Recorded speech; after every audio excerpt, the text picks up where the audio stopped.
man maa ngi tudd Aïssatou Diouf dëkk Diagane Barka nekk présidente coopérative CODIS. waaw tey ñu ngi fii nii di gas gerte yi nga xam ne membre coopérative CODIS yi ñoom ñoo ko moom. waaw ndax li ñuy mébét mooy tey dañuy bëgg mbéyam noor développé mbéy mi ba nga xam ne ñëpp dinañ si mën a gis seen bopp te liñ bëgg tamit mooy ñu gën koo yaatal ba ñëpp mun see jot incha allah. waa ren moom comme daaw 20 hectares lañ amoon ren moom yokku na ndax am nañu environ 34 hectares yoo xam ne béy nañ ko fii si Kër Bakary te membres yi ñoom ñoo ko béy. waaw mbooloo mi nekk fii ñooy ñi nga xam ne tey ñoom ñooy liggéey tool yi yëpp li ko dalee si ji bi ba ci mbéy mi ba tey nii ñu koy ontat waaw noonu la ñuy liggéey ak ñoom dañuy ñëw ñu fay leen journal yi ñu liggéey loo xam ne ku nekk da ngay dem yóbbu sa kër am si loo ci jëriñoo. waaw instant yi moom gerte kese la mais buñ dindee gerte bi si la ñuy def mboq balaa yàlla ji taw mboq boobu tamit ñu récolté ko saison hivernale bi soog a ñëw. bi mu fi indi moom bëri na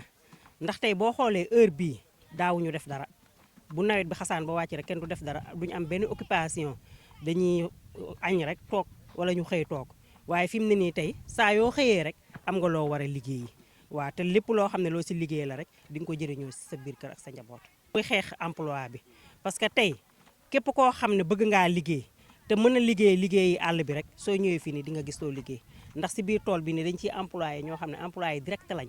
chaque jour ñu ngi xëy fii ci tool bi ñu leen di fay bokkul nag ak saa yu ñu amee liggéey bu rëy comme lu demee nii ñu employé si ñeneen ñoo xam ne dañuy ñëw liggéeyal la si journée bi nga fay leen ñu dem. waaw employé direct fii nii tool bi am na fi 4 personnes yoo xam ne ñoom employé direct lañ chaque jour la ñuy xëy nga leen di fay par weer. waaw man jàpp naa ne tey bu yàggee jigéen ñi dinañ am ba mun see mënal seen bopp ndax fii nii am na fi ay quelques tool yoo xam ne gis nañ ko fi yoo xam ne ay jigéen ñoom ñoo ko moom kon dañuy jàpp ne comme commencement la bu yàggee ba yàgg dinañ dem ba ni góor ñi di amee tool jigéen ñi di ko amee tool ndax loolu rek lañ si jublu ndax dañoo bëgg que ne jigéen ñi buñ développé rek réew mi yëpp day développé ndax boo xoolee seen de valeur bi jigéen moom moo ci gën a ëpp solo ndax moom moo gën a jege njaboot bi ak xale yi. li may njëkkee rek mooy ñaanal ko yàlla xare ko àjjana wax dëgg yàlla moom li mu def yaakaar naa tey mission am accomplir na ndax moom yéeneem yëpp nekkutoon dara lu dul nit ñi mun a développé wu mun a demal seen bopp muy xale yi ak jigéen ñi ndax moom mébétam yëpp loolu la woon. fu mu toll woon dafa doon wax ne dafa bugg a xeex ba xale yi mu jox leen emploi ba dootuñ demati si Barça wala Barsaq bugg na tamit xeex ba jigéen ñi mu jox leen emploi ba nga xamee ne 9 mois yi ñuy toog yëpp si saison kii bi ñu nga xam ne dinañ am lu ñuy occupé ndax looloo taxoon sax moom bi muy tàmbali mu ne jigéen ñi ñoom ñëpp dina leen utal clôture boo xam ne dinañ clôturer seen parcelles yi ñuy liggéeyee ba nga xam ne chaque jour dinañ am si luñ jàpp bu ndox mu nekkul. waaw coopérative CODIS bi tamit li manquement am tey mooy manqué na ay moyens ndax léeg-léeg tamit di nga bugg financement donte di nga am waaye li nga am du bëri te financement yi si la ñuy mun a jënd engrais di ci jënd matériel agricole di ko jox membres yi ñu koy liggéeyee waaw loolu daal des na ci loo xam ne tey suñu amoon yenn financement yi am tamit tey ñu ngi mébét ba am tracteur suñ bopp boo xam ne képp koo xam ne soxla nga tracteur rek da ngay ñëw au niveau de la coopérative ñu jox la ko comme ni ñuy joxee engrais beeg kii bi matériel agricole yi. nañ tey ministre bi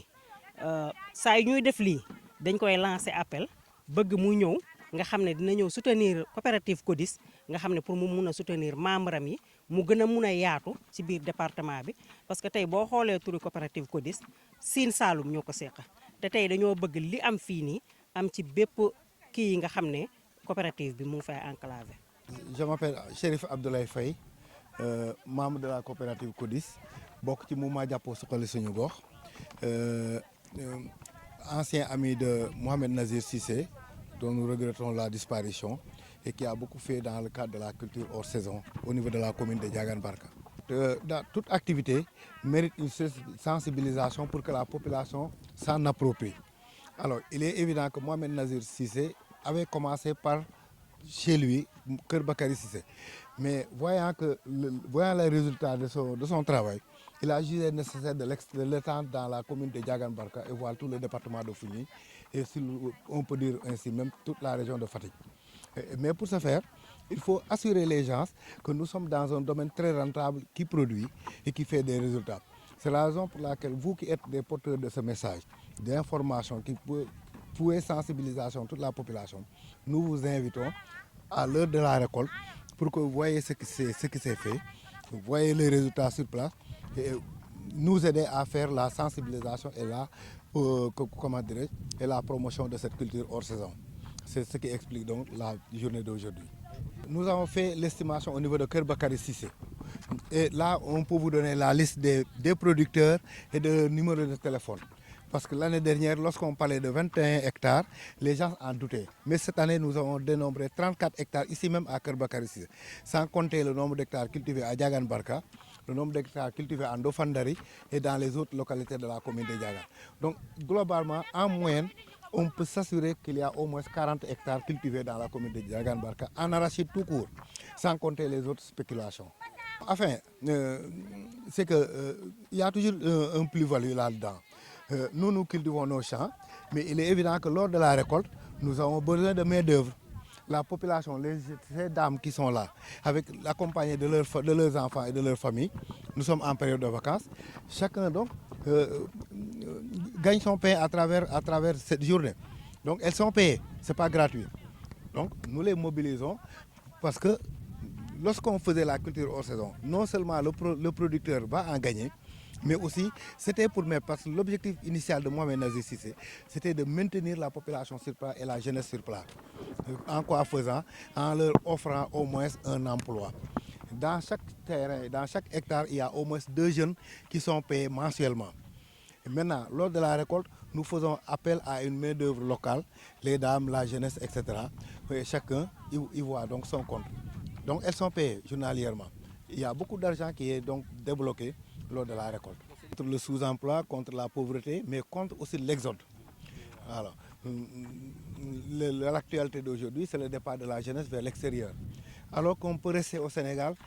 vivre dignement de sa sueur, ce qu'on fait là-bas, on peut le faire maintenant ici. Mohamed Nazir disait que nous avons la terre, nous avons le soleil et nous avons de l'eau. Donc un jeune n'a pas besoin de s'expatrier, il peut rester ici et travailler et gagner son pain. Je retiens de lui l'homme généreux. Parce que lui, pour lui, il fallait donc faire en sorte que chaque jeune ait quoi faire. Que chaque dame ait chaque jour un petit boulot à faire. Partant de là, il avait aidé toute la commune de Diagane Barka, les 23 villages de la commune de Diagane Barka, les GPF, les composants, d'un jardin maraîcher, d'une pompe hydraulique et de panneaux solaires pour donc que ces dames puissent au moins s'accompagner. En plus de cela, je peux dire que c'est le pionnier de cette culture hors saison.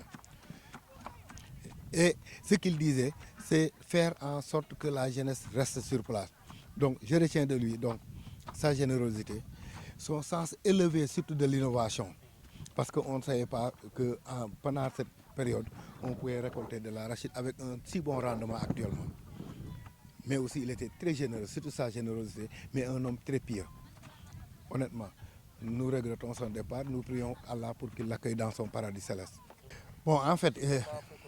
voilà, il est évident que dans toute activité, peut-être il y a des difficultés ou bien des problèmes qui, trouvant des solutions, pourraient améliorer l'activité. Maintenant, ici, la problématique première, c'est la disponibilité des semences et surtout des semences de qualité, parce que l'arachide hors saison demande quand même des semences de qualité. Maintenant, qui dit agriculture, dit intrants. Alors, les intrants, les engrais, principalement à cette période, trouver l'engrais est extrêmement difficile. Donc, l'engrais devrait être disponible à tout moment et à toute saison.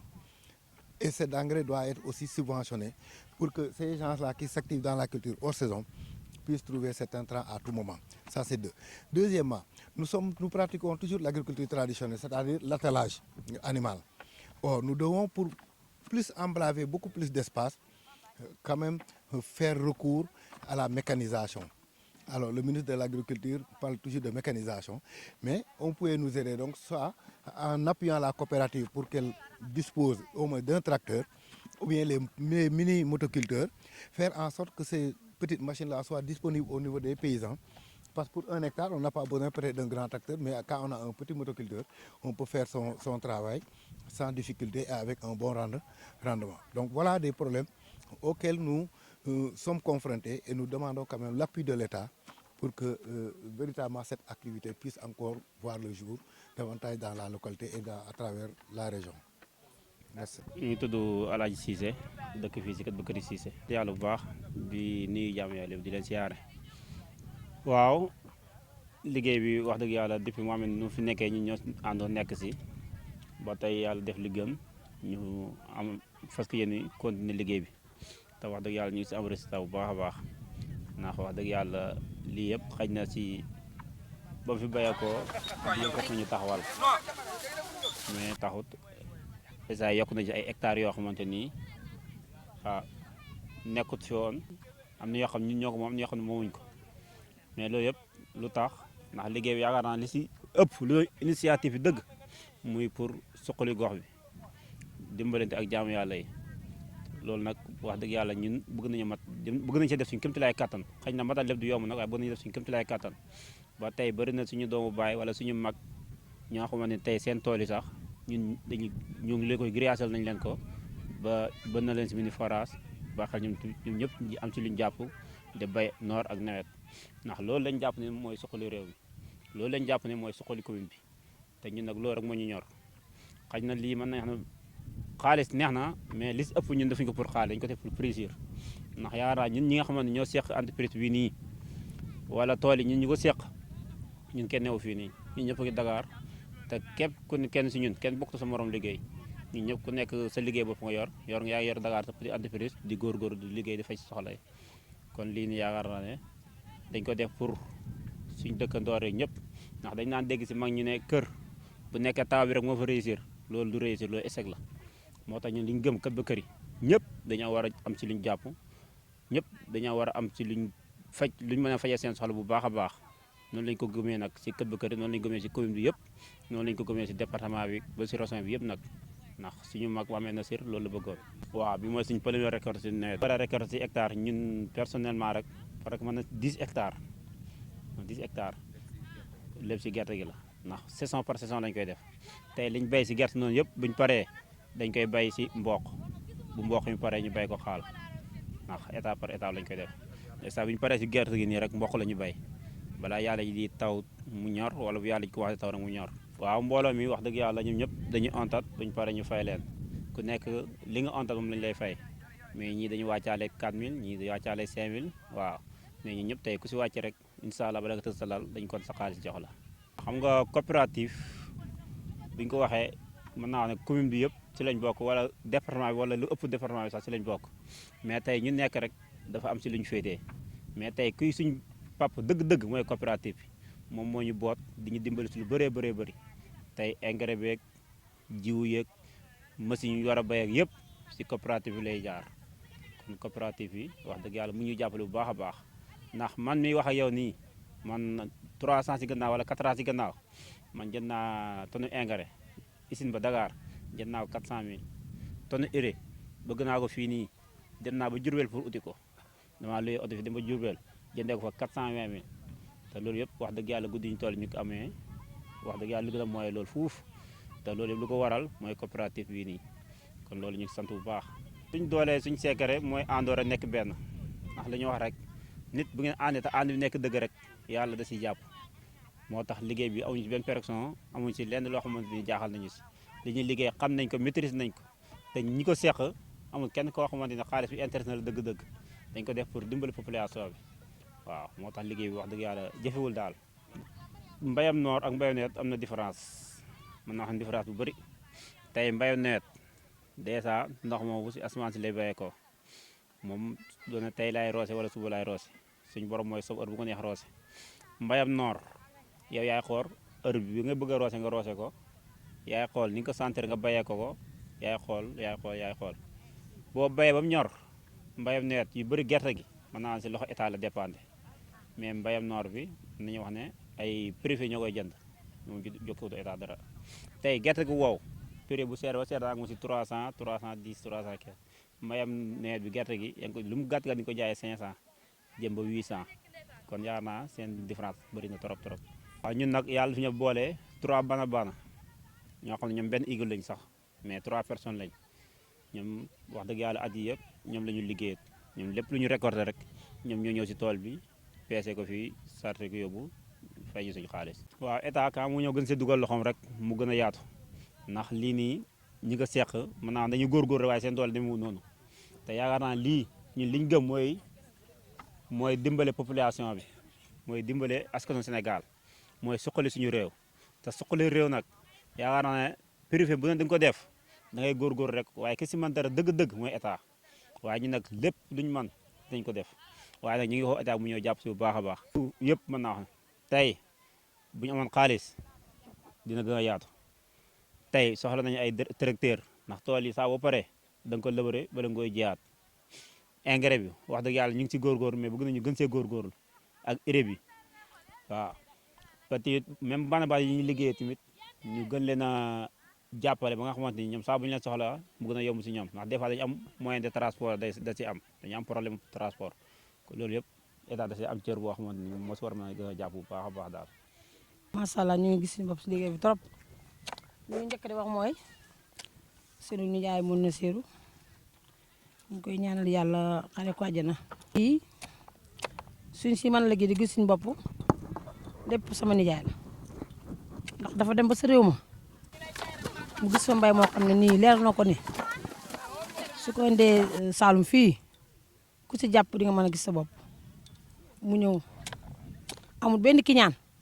mu ñëw ne naa ko yóbbu Saalum pour ñëpp bay si mun a gis seen bopp